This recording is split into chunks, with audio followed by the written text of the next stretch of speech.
Paz do Senhor a todos, sou Paulo França, embaixador da Igreja Moreve.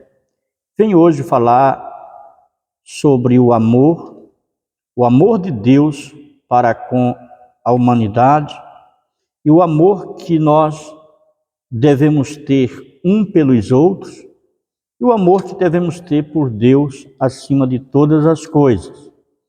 E para isso vos convido para lermos 1 Coríntios, capítulo 13, e o versículo 1 com o versículo 2 e o 3, apenas a sua fase A. Ainda que eu fale a língua dos homens e dos anjos, se não tiver amor, serei como o bronze que soa ou como o símbolo que retine. Ainda que eu tenha o dom de profetizar e conheça todos os mistérios e toda a ciência, ainda que eu tenha tamanha fé a ponto de transportar os montes, se não tiver amor, nada serei. Apenas os 2 versículos do capítulo 3 de 1 Coríntios. É bem clara a palavra de Deus quando deixa a nós essa informação de exercitarmos o amor. O amor é um presente que Deus nos deu através da cruz do Calvário, a qual nós temos que relembrar todos os meses nas nossas comunhões, através dos 2 santos emblemas, sempre mencionando a prova de amor que Deus deu para nós. Também nós precisaríamos exercitar mais o amor. O amor que Deus disse que quando nós estivermos fazendo por alguém, quando nós estivermos dando um copo de água a alguém, ou vestindo alguém, ou alimentando o necessitado, é como se estivéssemos fazendo para Deus. Mas aí é só o princípio do amor, que nós, quando começamos a exercitar esse amor, nós precisamos amar nossos irmãos em todos os aspectos e em todos os momentos, e amar a Deus acima de todas as coisas. Vejamos que a igreja é o local da prática do amor. É quando entramos para a casa de Deus que começamos a ouvir falar mais intensamente sobre o amor. Mas veja que muitos chegam na igreja e conhece o poder, os mistérios de Deus, dom da fé, dom de profetizar, dom de falar em línguas e outros mais. Muitos se apegam naquilo que mais admira, mas nós devemos admirar Deus acima de todas as coisas. Tem pessoas que porque vê alguém falar em mistério, ou tem um mistério ou um dom da palavra, há pessoas que procuram imitá-lo. E eu não estou dizendo que é errado, porque Paulo diz, para nós imitá-lo. Ele diz, sejam meus imitadores, assim como eu sou de Cristo. Mas nesse imitar, nós não temos que desejar ou querer o dom do outro, ou querer ser como o outro. Nós precisamos, acima de tudo, imitar esse alguém naquilo que ele está imitando a Deus. E quando somos imitadores de Cristo, nós o admiramos. E o maior feito de Cristo para a humanidade foi o amor. O amor foi o início da nossa salvação. Não só o início, mas também a conclusão de todo o trabalho que Cristo teve no Calvário. E esse amor, se nós exercitarmos, nós vamos praticar em várias áreas da nossa vida. E é através desse amor que nós vamos conseguir fazer ou realizar as coisas dentro da igreja.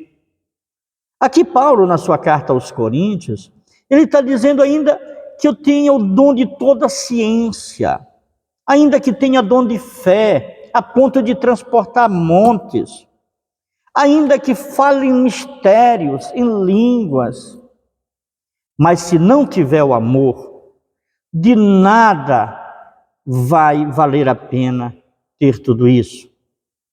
Será em vão. E nós, para sermos salvos, nós não precisamos estar só fazendo ensinações. Nós precisamos praticar o amor de Deus. Porque diz a sua palavra que naquele grande dia muitos vão dizer: Senhor, em teu nome eu profetizei. Senhor, em teu nome eu curei. Em teu nome eu repeli demônios. E o que Jesus vai dizer para aqueles que não praticaram o amor? Nós precisamos praticar esse amor, para nós termos uma boa resposta de Cristo. Porque se nós praticarmos esse amor, nós não vamos ter o que questionar nos céus, porque a nós já está reservado uma coroa de glória. E o amor aqui na terra é importante ser exercido por nós que estamos dentro da igreja. Não importa a nossa posição dentro da igreja. Entramos na igreja, já estamos praticando o amor e recebendo o amor de Deus através de nossos irmãos. Mas, para nós praticarmos esse amor, é necessário que haja esforço.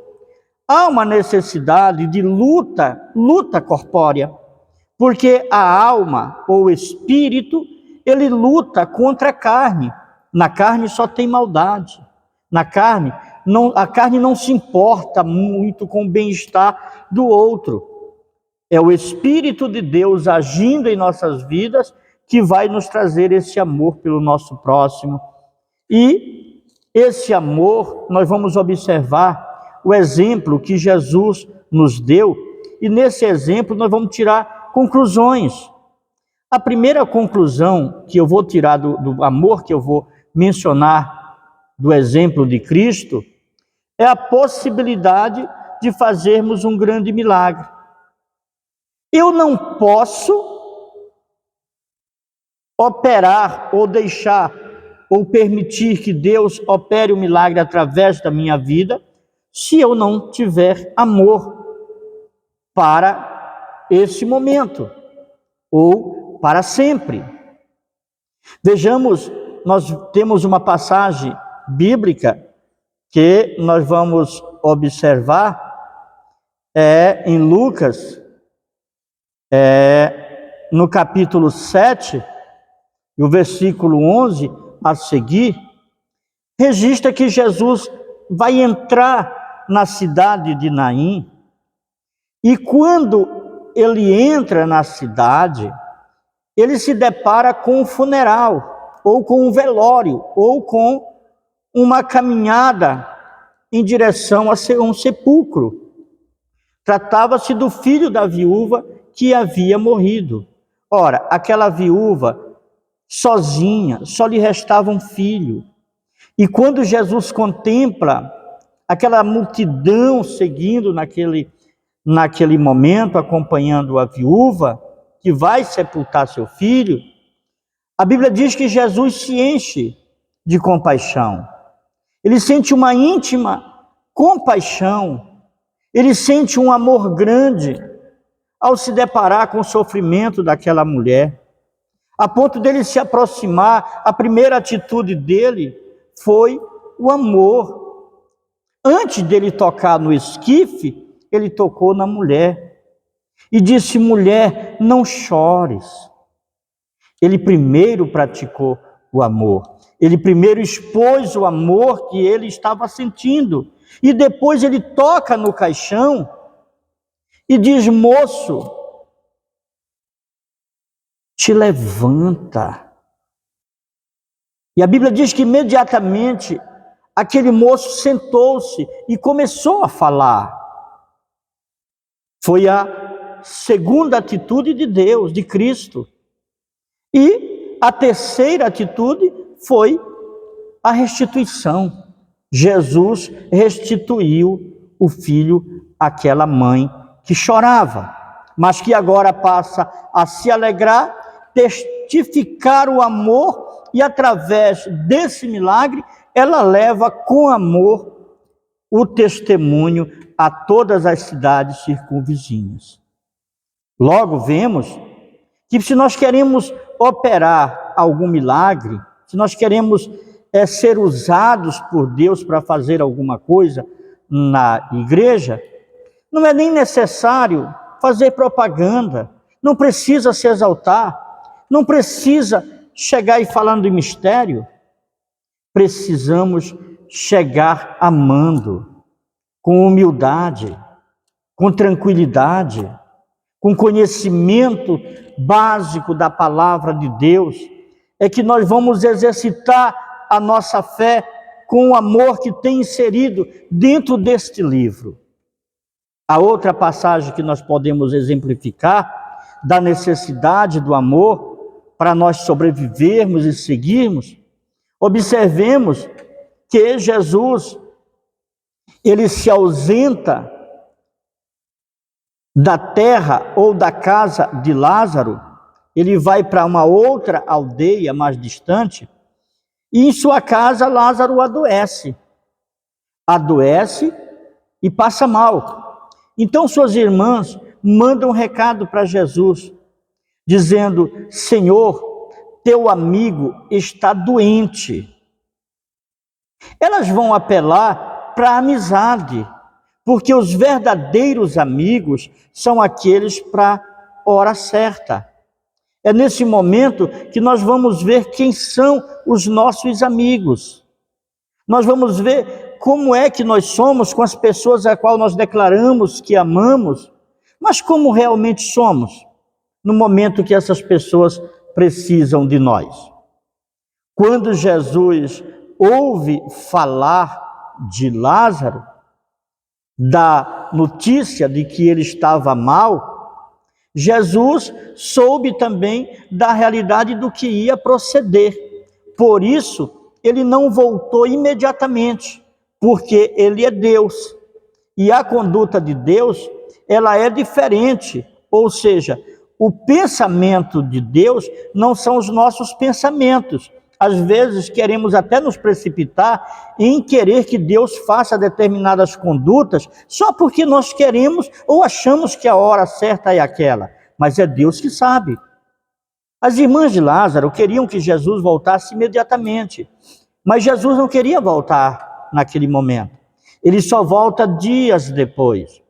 E quando ele chega na casa do amigo dele, a primeira ação das irmãs de Lázaro, ou a primeira ação, foi dizendo a ele: Senhor, se tu estivesse aqui, meu irmão não havia morrido.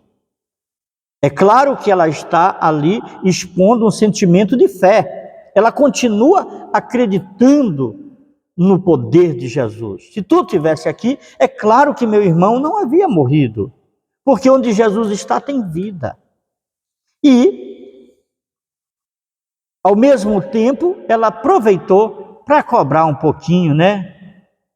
Se tu estivesse aqui, mas o Senhor não veio, o Senhor não acompanhou para vir ver o seu amigo. Então Jesus diz: Marta, Marta, quem crê em mim, ainda que esteja morto, viverá. Ou seja, eu sei o que eu estou fazendo, eu sei que eu demorei a vir, mas eu vim no tempo certo. E quando Jesus se aproxima de Lázaro, ou do túmulo de Lázaro, a primeira coisa que Jesus manda dizer, fazer, não é o Lázaro sair para fora. A primeira coisa que ele manda fazer é tirai as pedras, ou tirai a pedra. E essa pedra, muitas vezes, é os que estavam perto, tiraram a pedra do túmulo, é claro, mas simbolizava também para tirar a pedra da incredulidade que todos estavam ali, e serve para nós que muitas vezes, ao invés do amor, nós estamos com uma pedra no coração, a pedra da mágoa, a pedra da inveja, a pedra do ódio, e isso traz impedimento. Não adianta nós buscarmos tanto em oração, não adianta consagrar tanta vida, não adianta estudar tanto a palavra, não adianta louvar tanto, se nós não praticarmos o amor. Em segundo momento, ou terceiro, eu não vou falar mais para ganhar mais tempo e para não sair do assunto, Jesus fala com Lázaro. Mas você vai observar que a Bíblia diz que Jesus sentiu amor. Quando ele viu que Lázaro estava morto, Jesus chorou. Porque ele diz, se alegrai com os que se alegram, mas chorai com os que choram. Ou seja, sentia amor pelaquele que está passando por uma situação difícil. Então, depois que Jesus chora, ele diz, Lázaro, sai para fora. E Lázaro foi ressuscitado. Jesus fez aquele milagre. E todos os milagres que Jesus fez, sempre antes ele demonstrou o amor. Estejamos no exemplo de Cristo.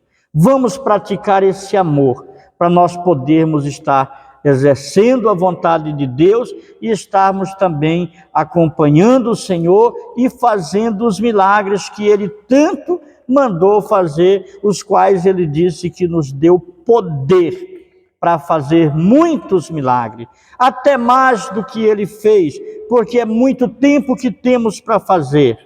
Jesus foi aos céus, enviou o Espírito Santo para estar agindo em nós, e o Espírito de Deus nos enche de amor, e através do Espírito de Deus nós impomos mãos e o milagre acontece. Nós profetizamos e o milagre acontece. Mas não esqueça de uma coisa, toda profecia de Deus é recheada de amor.